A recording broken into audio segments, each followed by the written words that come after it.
অসম বিধানসভাৰ সন্মানীয় অধ্যক্ষ বিশ্বজিৎ দৈমাৰী ডাঙৰীয়া, বড়োলেণ্ড টেৰিটৰিয়েল ৰিজনৰ মুখ্য কাৰ্যবাহী সদস্য প্ৰমোদ বড়ো ডাঙৰীয়া, মোৰ সতীৰ্থ মন্ত্ৰী উৰ্খাও গৌৰা ব্ৰহ্ম ডাঙৰীয়া, আমাৰ মাজত আজি উপস্থিত কাৰ্বি আংলং স্বায়ত্তশাসিত পৰিষদৰ মুখ্য কাৰ্যবাহী সদস্য তুলিৰাম ৰংহাং ডাঙৰীয়া, আদৰণি সমিতিৰ সভাপতি বিধায়ক লৰেন্স ইছলাৰী ডাঙৰীয়া, বড়োলেণ্ড টেৰিটৰিয়েল ৰিজনৰ ডেপুটি CM গোবিন্দ চন্দ্ৰ বসুমতাৰী ডাঙৰীয়া, বড়ো কছাৰী ৱেলফেয়াৰ অট'নমাছ কাউন্সিলৰ CM মিহিনেশ্বৰ বসুমতাৰী ডাঙৰীয়া, আপচুৰ সভাপতি দীপেন বড়ো ডাঙৰীয়া, ABWWFৰ সভাপতি দীপালী নাৰ্জাৰী ডাঙৰীয়ানী, ABPTAৰ সভাপতি মদন স্বৰ্গীয়াৰী ডাঙৰীয়া, UBPৰ সভাপতি মনোৰঞ্জন বসুমতাৰী ডাঙৰীয়া, মঞ্চত উপবিষ্ট সন্মানীয় বিধায়কসকল, BTRৰ EM সকল আৰু সভাত উপস্থিত বিশিষ্ট ব্যক্তিসকল, আই মাতৃসকল আৰু উপস্থিত সুধীবৃন্দ, বড়ো জনগোষ্ঠীৰ চিন্তা চেতনাক গভীৰভাৱে আলোড়িত কৰি অহা এটা জাতীয় অনুষ্ঠান হৈছে বড়ো সাহিত্য সভা। বিগত দশকসমূহক বড়ো জনগোষ্ঠীক অধিক গতিশীল আৰু প্ৰাণৱন্ত কৰাত বড়ো সাহিত্য সভাই এক সাগৰ সদৃশ ভূমিকা গ্ৰহণ কৰি আহিছে। বড়ো জনগোষ্ঠীৰ গুৰিয়াল সদৃশ এই জাতীয় অনুষ্ঠানৰ ৬২ সংখ্যক বাৰ্ষিক অধিৱেশন উপলক্ষে আজি আপোনালোকৰ সন্মুখত উপস্থিত থাকিবলৈ পাই মই অতিকে আনন্দিত হৈছোঁ। আজিৰ সভাত উপস্থিত শ্ৰদ্ধাৰ সাহিত্যিক, ভাষাবিদ, বৌদ্ধিক ক্ষেত্ৰৰ ব্যক্তি তথা সাহিত্যানুৰাগী সকলোকে মই আন্তৰিক ওলগ জনাইছোঁ। আজিৰ এই অনুষ্ঠানতে বড়ো সাহিত্য সভাৰ নৱনিৰ্বাচিত সভাপতি ডক্টৰ সুৰথ নাৰ্জাৰী আৰু সাধাৰণ সম্পাদক নীলকান্ত গয়াৰী ডাঙৰীয়াকো মই অসম চৰকাৰ তথা অসমৰ ৰাইজৰ হৈ উষ্ণ অভিনন্দন জ্ঞাপন কৰিছোঁ। সুপ্ৰাচীন প্ৰজ্ঞা আৰু বৰ্ণাঢ্য লোক সংস্কৃতিৰে সমৃদ্ধ বড়োসকল অসমৰ বাৰেৰহণীয়া কৃষ্টি সংস্কৃতি আৰু ভাষা সাহিত্যৰ অমূল্য ৰত্ন। লোক সাহিত্য চৰ্চাৰ চহকী পৰম্পৰাৰ অধিকাৰী বড়ো জনগোষ্ঠীয়ে আমাৰ সকলোৰে অগ্ৰগামী যাত্ৰাক নতুন গতি দিছে। এই চহকী জনগোষ্ঠীটোৰ ভাষা আৰু সাহিত্যৰ সুপৰিকল্পিত বিকাশ আৰু শ্ৰীবৃদ্ধিত বিগত ৬ দশকৰো অধিক কাল নিৰবিচ্ছিন্নভাৱে অহোপুৰুষাৰ্থ কৰি অহা বড়ো সাহিত্য সভাই আজি বড়ো ভাষা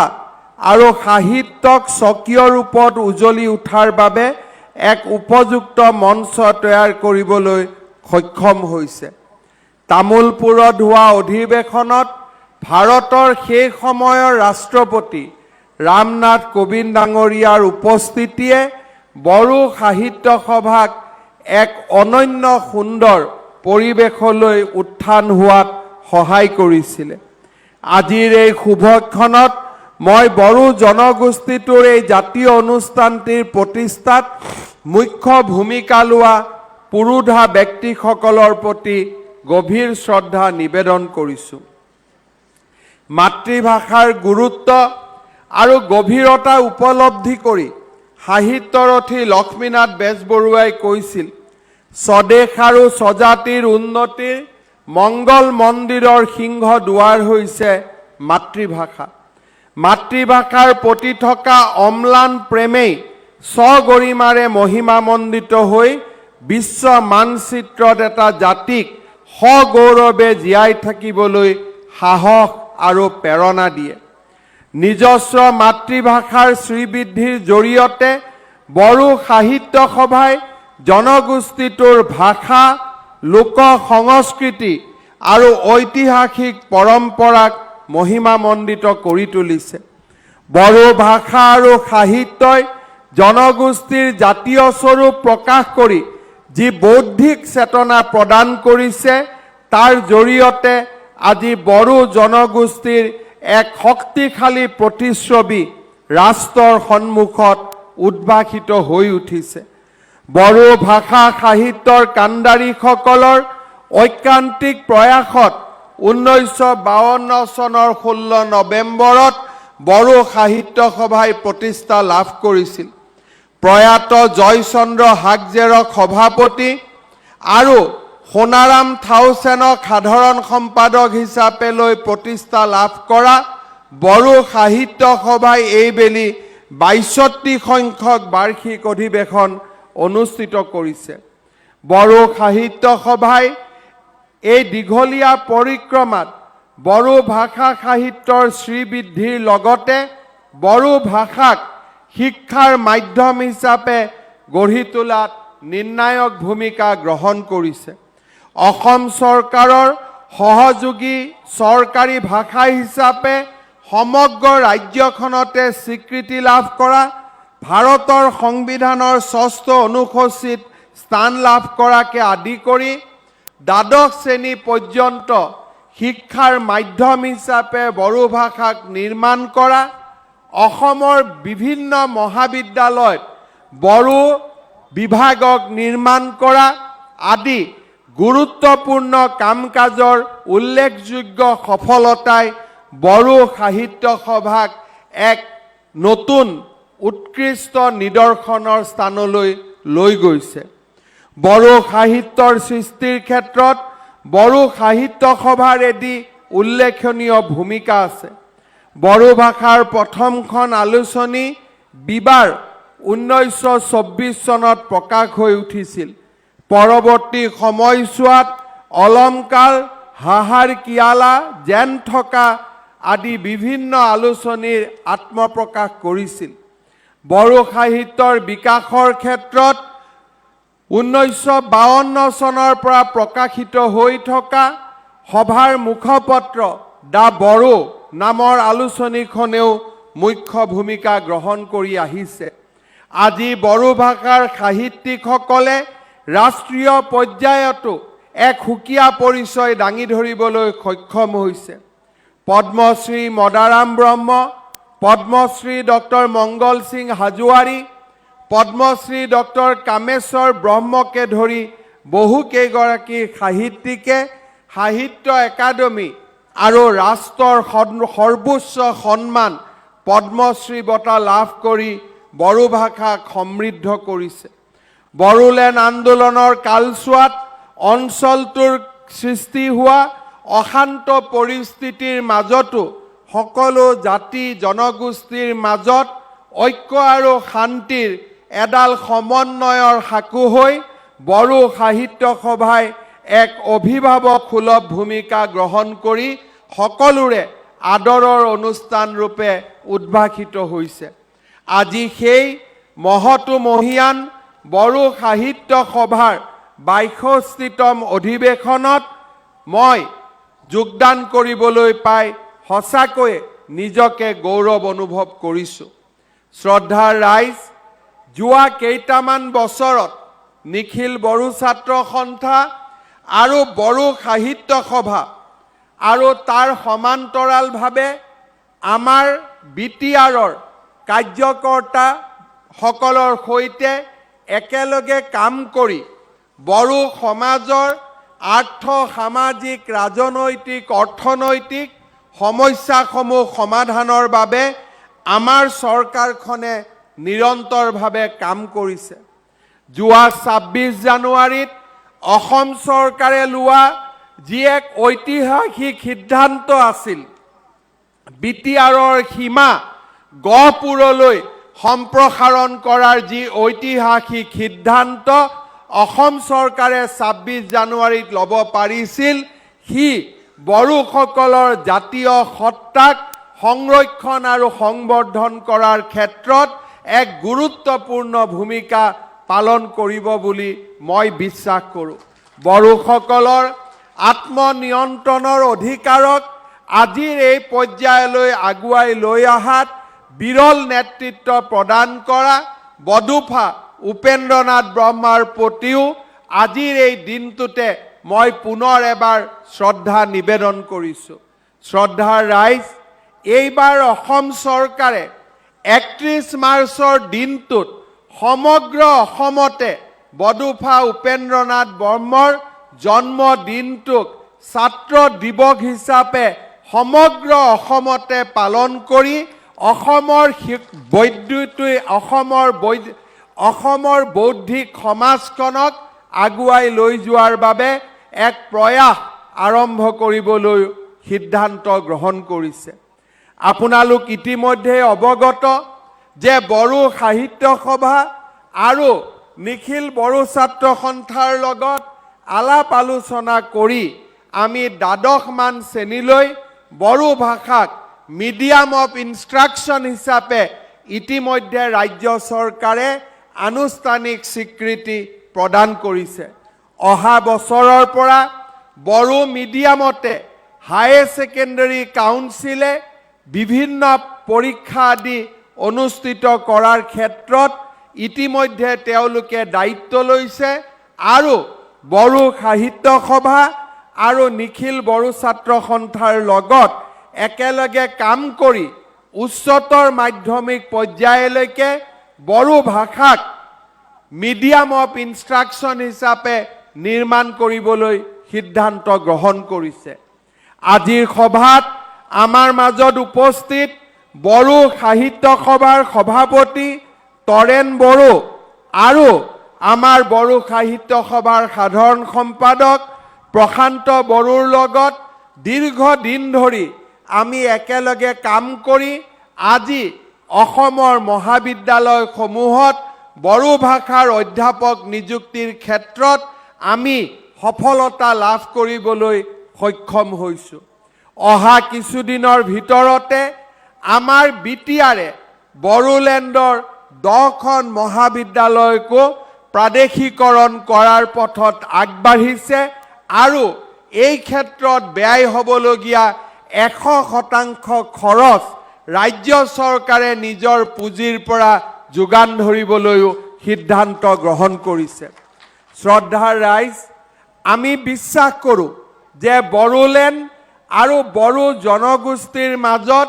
বিৰাজ কৰা শান্তি আৰু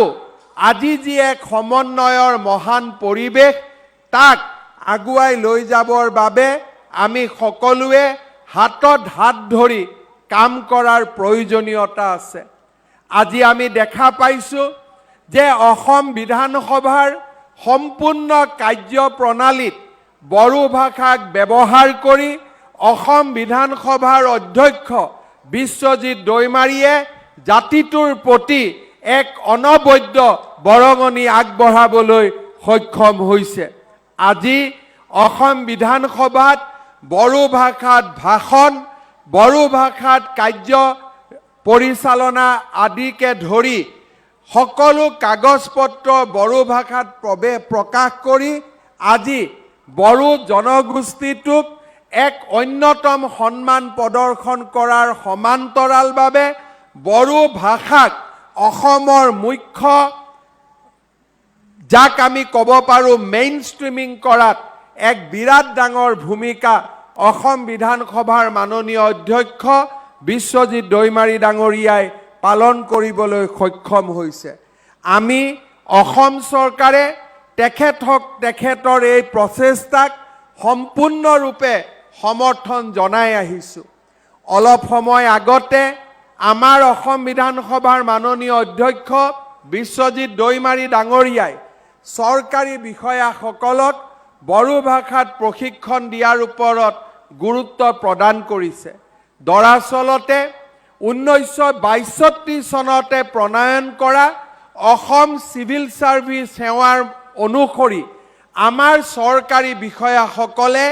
এটা জনজাতীয় ভাষা আয়ত্ত কৰাটো এক তেওঁলোকৰ দায়বদ্ধতা হিচাপে তেওঁলোকক সাৰ্ভিস ৰুলৰ তাক ইন্টিগ্ৰেল পাৰ্ট কৰি দিয়া হৈছিল কিন্তু সেই ক্ষেত্ৰত আমি বিশেষ ব্যৱস্থা গ্ৰহণ নকৰাৰ বাবে আজি আমাৰ চৰকাৰী বিষয়াসকলে জনজাতীয় ভাষাসমূহ শিকাৰ ক্ষেত্ৰত কিছু পৰিমাণেও তেওঁলোকৰ গতি মন্থৰ হৈ পৰিছে এই ক্ষেত্ৰত আমি ৰাজ্য চৰকাৰে বড়োলেণ্ডত নিৰ্মাণ কৰা প্ৰশাসনীয় মহাবিদ্যালয়খনৰ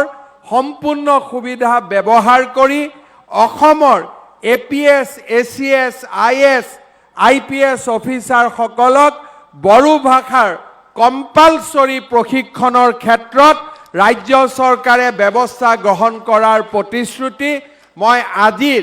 এই অধিৱেশনতে আপোনালোকক প্ৰদান কৰিব বিচাৰিছোঁ শ্ৰদ্ধাৰ ৰাইজ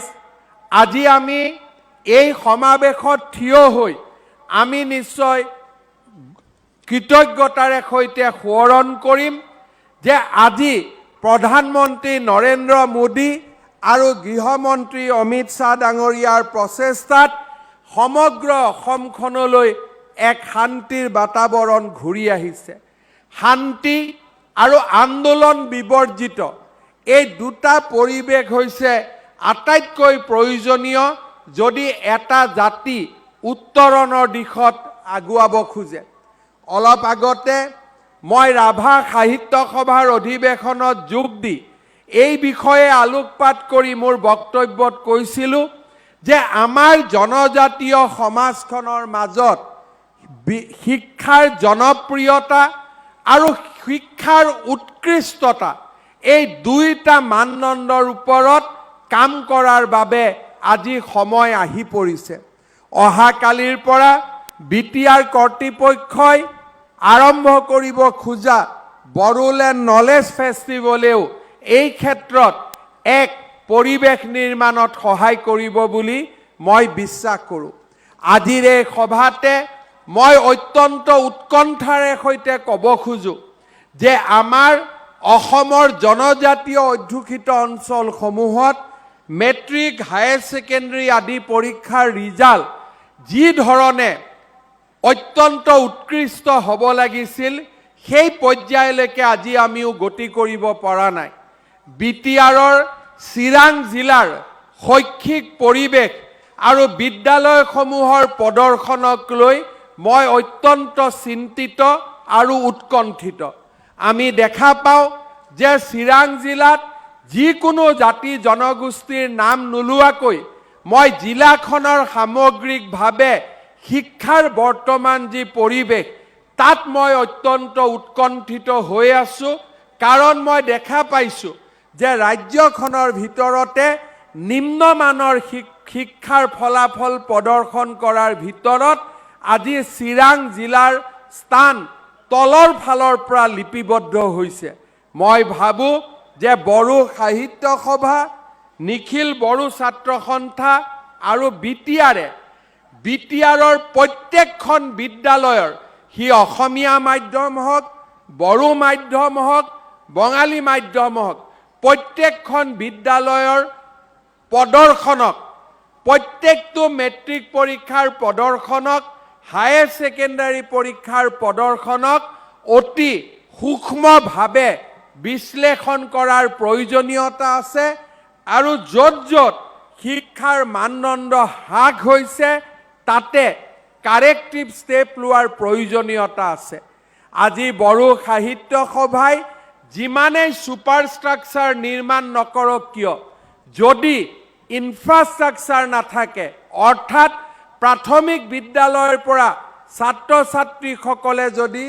শিক্ষাৰ মানদণ্ডৰ ক্ষেত্ৰত গুৰুত্ব আৰোপ নকৰে বড়ো সমাজৰ পৰা আমি যদি doctor engineer IS IPS officer নিৰ্মাণ কৰিব নোৱাৰোঁ তেনেহ'লে আমাৰ সমাজখন আগবঢ়াই লৈ যোৱাত আমি যথেষ্টখিনি প্ৰত্যাহ্বানৰ সন্মুখীন হ'ম আমি অসমৰ সংখ্যালঘু বা চৰত থকা জনসাধাৰণৰ শৈক্ষিক পৰিৱেশৰ কথা বিভিন্ন সময়ত আমি আলোচনা কৰোঁ। যোৱা 5 বছৰৰ পৰা অসমৰ 1000টা মেডিকেল সিটৰ 275টালৈকে মেডিকেল সিট অসমৰ সংখ্যালঘু সমাজে একাডেমিক পাৰফৰ্মেন্সেৰে স্থান লাভ কৰিবলৈ সক্ষম হোৱাটো এটা অত্যন্ত লক্ষণীয় দিশ। কিন্তু তাৰ পৰিৱৰ্তে আমাৰ বড়ো বা মিচিং বা ৰাভা সমাজৰ জনগোষ্ঠীসকলৰ ছাত্ৰ ছাত্ৰীসকলে শিডিউল ট্ৰাইবৰ কোটাক বাদ দি জেনেৰেল সিটতো প্ৰতিযোগিতা কৰি মেডিকেল সিটত বা ইঞ্জিনিয়াৰিং সিটত স্থান লাভ কৰিব নোৱাৰাটো এক উৎকণ্ঠাৰ বিষয় হৈ পৰিছে। আজি কেইদিনমান আগতে মোক ডিব্ৰুগড় মেডিকেল কলেজৰ এজন অধ্যাপকে কৈছিল যে মই আজি পৰীক্ষা লৈ আছোঁ আৰু এই পৰীক্ষা লোৱাৰ মোৰ ছাত্ৰ ছাত্ৰীসকলৰ 32% সংখ্যালঘু জনগোষ্ঠীৰ লোক। আমি এই ক্ষেত্ৰত এটা নিশ্চিতভাৱে আমি সংখ্যালঘু লোকসকলে ছাত্ৰ ছাত্ৰীসকলে ভাল প্ৰদৰ্শন কৰিছে, শৈক্ষিক বুৎপত্তি লাভ কৰিছে, তাত আমি কোনো প্ৰকাৰে বেয়া পোৱাৰ কাৰণ নাহে। কিন্তু অসমৰ যিসকল জনগোষ্ঠীয়ে ৰাজনৈতিক আত্মনিয়ন্ত্ৰণৰ অধিকাৰৰ কাৰণে কেইবাটাও দশক জুৰি সংগ্ৰাম কৰিলে, আজি তেওঁলোকৰ এই আত্মনিয়ন্ত্ৰণৰ অধিকাৰখনে ৰাজনৈতিক অধিকাৰখনে এক স্ফীত ফল লাভ কৰাৰ পিছত শৈক্ষিক উৎকৃষ্টতাৰ বাবে কাম কৰাৰ সময় আজি আহি পৰিছে। কোনো এটা জাতি যদি সেই জাতিৰ নৱপ্ৰজন্ম শিক্ষাৰ পোহৰেৰে জাতিষ্কাৰ আৰু আলোকিত হৈ থাকিব নোৱাৰে, কেৱল মাত্ৰ ধৰ্ণা আৰু ধৰ্মঘটেৰে সেই জাতিটো বিশ্বৰ মানচিত্ৰত জিলিকি থাকিব নোৱাৰে। লাহে লাহে প্ৰতিযোগিতামূলক পৰীক্ষাৰ মাজলৈ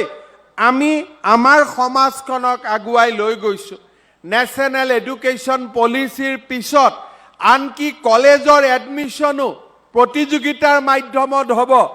ইউনিভাৰ্চিটিৰ এডমিশ্যনো প্ৰতিযোগিতাৰ মাধ্যমত হ'ব আৰু অসম চৰকাৰেও চাকৰি আদি সম্পূৰ্ণ মেধা আৰু প্ৰতিযোগিতাৰ মাজত এটা নতুন ইক'ছিষ্টেম নিৰ্মাণ কৰিছে। এই মেধাৰ যিটো ইক'ছিষ্টেম, এই ইক'ছিষ্টেমটোত যদি আমি জীয়াই থাকিব খোজোঁ, প্ৰজ্ঞা আৰু জ্ঞানৰ সাধনাৰ কোনো বিকল্প থাকিব নোৱাৰে। নিখিল বড়ো ছাত্ৰ সন্থাই সময়ে সময়ে ছাত্ৰ সমাজৰ মাজত শিক্ষা আৰু বৌদ্ধিক জাগৰণৰ বাবে যি কাম কৰি আহিছে, তাক আৰু অধিক গভীৰতালৈ লৈ যোৱাৰ আজি সময় আহি পৰিছে। বিক্ষিপ্তভাৱে আমাৰ বড়োলেণ্ড অঞ্চলত যিবিলাক ঘটনা কেতিয়াবা কেতিয়াবা সংঘটিত হয়, তাক আমি ৰাজনৈতিকভাৱে উত্তৰ দিয়াৰ পৰিৱৰ্তে শিক্ষা জ্ঞান আৰু প্ৰজ্ঞাৰ সাধনাৰে বড়ো সমাজৰ মাজত এক নতুন উৎকৃষ্টতাৰ মানদণ্ড আমি নিৰ্মাণ কৰিব পাৰোঁ। মই বিশ্বাস কৰোঁ দীৰ্ঘদিন ধৰি আন্দোলনৰ সৈতে জড়িত থকাৰ পিছত আজি বড়ো সমাজলৈ যি শান্তিৰ এক মলয়া বতাহ নামি আহিছে, সেই শান্তিৰ পৰিৱেশৰ সুযোগ লৈ বড়ো সমাজৰ মাজত জ্ঞান আৰু প্ৰজ্ঞাক এক নতুন ধৰণে নৱজাগৰণৰ অস্ত্ৰ হিচাপে ব্যৱহাৰ কৰি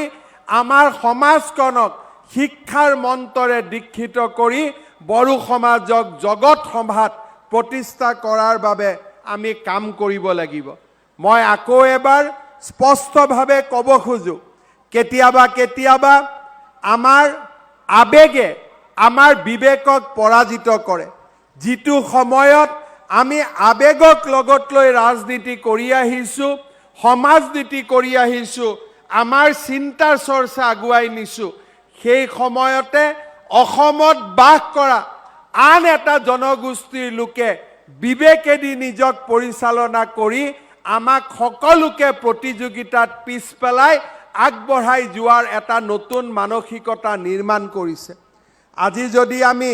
মেডিকেল ইঞ্জিনিয়াৰিঙত আজি দেখা পাওঁ, তেতিয়াহ'লে আমি দেখা পাওঁ যে আমাৰ অসমীয়া মূলসুঁতিয়ে হওক, বড়ো মূলসুঁতিৰ ল'ৰা ছোৱালীবিলাকৰ প্ৰদৰ্শন লাহে লাহে নিম্নগামী হোৱা আমি সকলোৱে লক্ষ্য কৰিছোঁ। মই যথেষ্ট উৎকণ্ঠাৰ মাজেৰে এই কথা আপোনালোকক শ্বেয়াৰ কৰিব খুজিছোঁ যে আমাৰ শিক্ষাৰ নিম্নগামী ফলাফলসমূহে প্ৰতিযোগিতাৰ পৰা আঁতৰি যোৱা মানসিকতাই আৰু বিবেকৰ পৰিৱৰ্তে আবেগক আগস্থান দিয়াৰ মানসিকতাই কেতিয়াবা আমাৰ অসমীয়া, বড়ো, মিচিং, ৰাভা সকলোকে বিশ্বৰ বৰসবাহত চলি থকা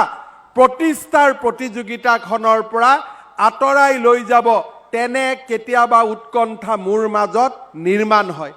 আৰু যেতিয়াই হায়াৰ ছেকেণ্ডাৰী পৰীক্ষাৰ পিছত মেডিকেল ইঞ্জিনিয়াৰিঙৰ প্ৰৱেশিকা পৰীক্ষাৰ ফলাফল ঘোষণা হয়, তেতিয়া মোৰ এই উৎকণ্ঠা আকৌ বেছি গভীৰতালৈ প্ৰৱেশ কৰে। কেইদিনমান আগতে মই লক্ষ্য কৰিছিলোঁ যে আমাৰ কোকৰাঝাৰত মেডিকেল কলেজ হ'ব, তাতকৈ কোকৰাঝাৰৰ জাতীয় জীৱনৰ বাবে আটাইতকৈ ভাল খবৰ মোৰ দৃষ্টিত যোৱা 50-100টা বছৰত আন একোৱে অহা নাছিল। কিন্তু তাতো আমাৰ এছামে প্ৰশ্ন কৰে যে ডিষ্ট্ৰিক্ট হস্পিটেলখন কি হ'ব। আমাৰ সন্মুখত প্ৰশ্ন আছিল যে কোকৰাঝাৰত জাতীয় জীৱনলৈ কেনেকৈ আমি এখন মেডিকেল কলেজ আনিব পাৰোঁ। কিন্তু আমাৰ প্ৰায়ৰিটি ক'ৰ পৰা আমি ক'লৈকে নিজৰ প্ৰায়ৰিটি লৈ যাওঁ। য'ত সাগৰ থাকে তাত নদী থাকিবই, মেডিকেল কলেজ থাকিলে তাত ডিষ্ট্ৰিক্ট হস্পিটেল, CHC, PHC থাকিবই।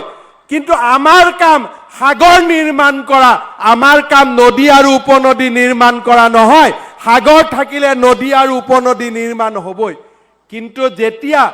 জাতীয় জীৱনৰ অভিভাৱকসকলে সাগৰ নিৰ্মাণত বাধাৰ সৃষ্টি কৰিব খোজে, তেতিয়াই আমাৰ মনত প্ৰশ্ন হয় যে কৰবাত নহয় কৰবাত আমি আমাৰ ডাইৰেকশ্যনসমূহ ভুল দিশত আগবঢ়াবলৈ চেষ্টা কৰিছোঁ নেকি। কৰবাত নহয় কৰবাত আমাৰ চিন্তা চৰ্চা ভুল দিশেদি গতি কৰিছে নেকি। মোৰ দৃষ্টিত এটা জাতিয়ে যেতিয়া এখন জিলাত মেডিকেল কলেজ এখন স্থাপন কৰে, তাতকৈ ডাঙৰ খবৰ একোৱেই হ'ব নোৱাৰে। কিন্তু আমাৰ ৰাইজে,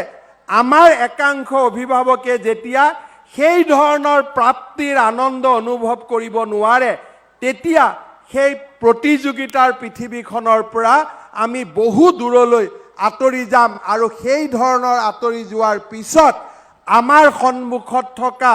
জাতীয় জীৱনৰ প্ৰত্যাহ্বানসমূহ, যি আজি অসমীয়া মানুহ, বড়ো মানুহ, মিচিং মানুহ, ৰাভা মানুহ আমি সকলোৱে অহা 20 বছৰত দেখা পাওঁ, সেই প্ৰত্যাহ্বানবিলাক আৰু বেছি গাঢ় হৈ পৰিব। সেইবাবে মই আজিৰ এই বড়ো সাহিত্য সভাৰ অধিৱেশনত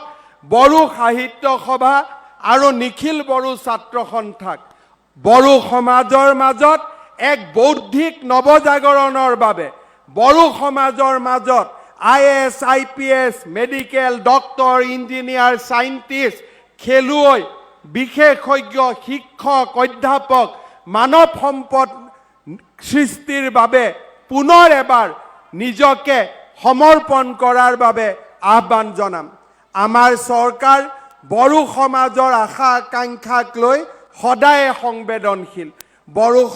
সমাজৰ সমস্যাসমূহ আমি আলাপ আলোচনা, এঘণ্টা আলোচনাৰ মাজতে আমি সমস্যাবিলাক সমাধান কৰিব পাৰোঁ। আন্দোলনৰ তাত কোনো স্থান নাই। আন্দোলন হয় যেতিয়া কোনোবা প্ৰতিপক্ষ থাকে। যেতিয়া আমাৰ সন্মুখত প্ৰতিপক্ষ নাই, আমি যেতিয়া একেখন নাৱৰে সহযাত্ৰী, তাত আন্দোলনৰ প্ৰয়োজনীয় নাথাকে। মাত্ৰ পৰস্পৰে পৰস্পৰক বুজা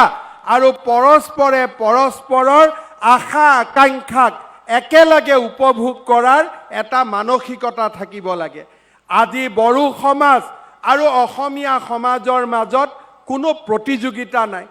বিটিআৰ চৰকাৰ আৰু অসম চৰকাৰৰ মাজত কোনো প্ৰতিযোগিতা নাই। আজি আমি সকলোৱে হাতত হাত ধৰি আগুৱাবৰ বাবে আমি সমন্বয়ৰ ৰাস্তাটোকে আমি বিচাৰি লৈছোঁ। আমি জানো আমাৰ সন্মুখত প্ৰত্যাহ্বান কি আমি জানো আমাৰ সন্মুখত 20 বছৰত আহিব লগা প্ৰত্যাহ্বানসমূহ কি কি হে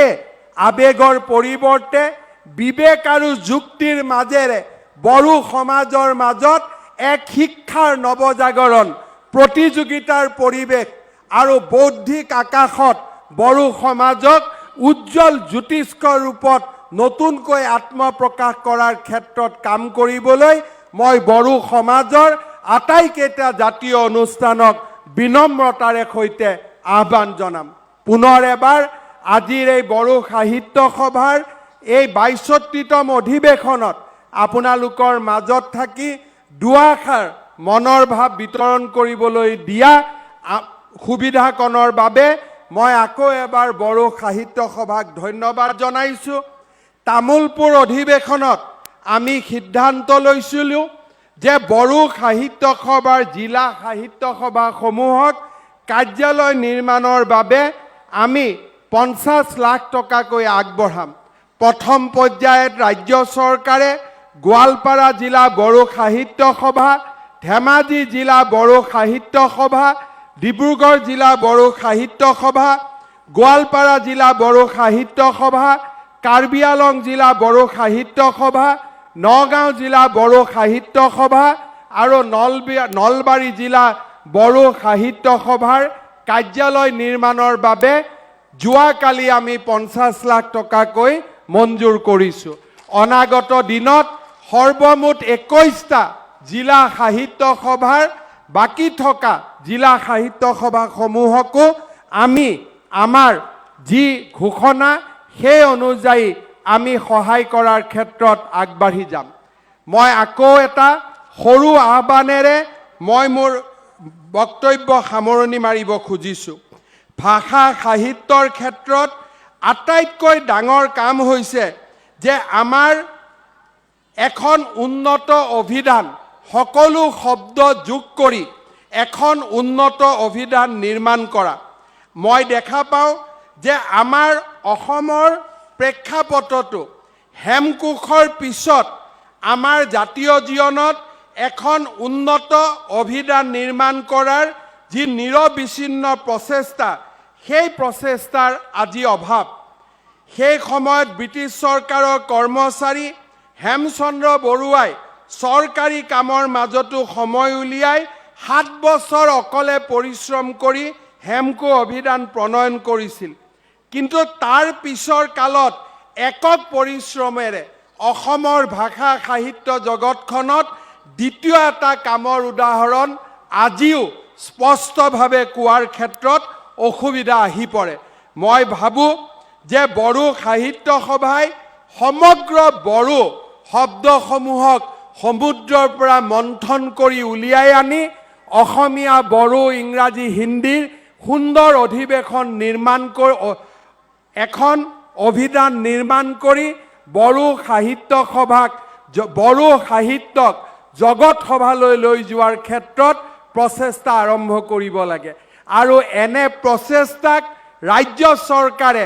উদাৰ আৰ্থিক সাহায্যৰে সহায় কৰিব তেনে এক প্ৰতিশ্ৰুতি মই আপোনালোকৰ আগত দাঙি ধৰিব খুজিছোঁ পুনৰ এবাৰ আপোনালোক সকলোকে শ্ৰদ্ধা নিবেদন কৰি আৰু আপোনালোকৰ লগত হাতে হাত ধৰি অসমৰ সামগ্ৰিক কল্যাণ আৰু বিকাশৰ বাবে কাম কৰাৰ প্ৰতিশ্ৰুতি দি মই মোৰ বক্তব্যৰ সামৰণি মাৰিছোঁ ধন্যবাদ জয় হিন্দ বন্দে মাতৰম জয় বড়ো সাহিত্য সভা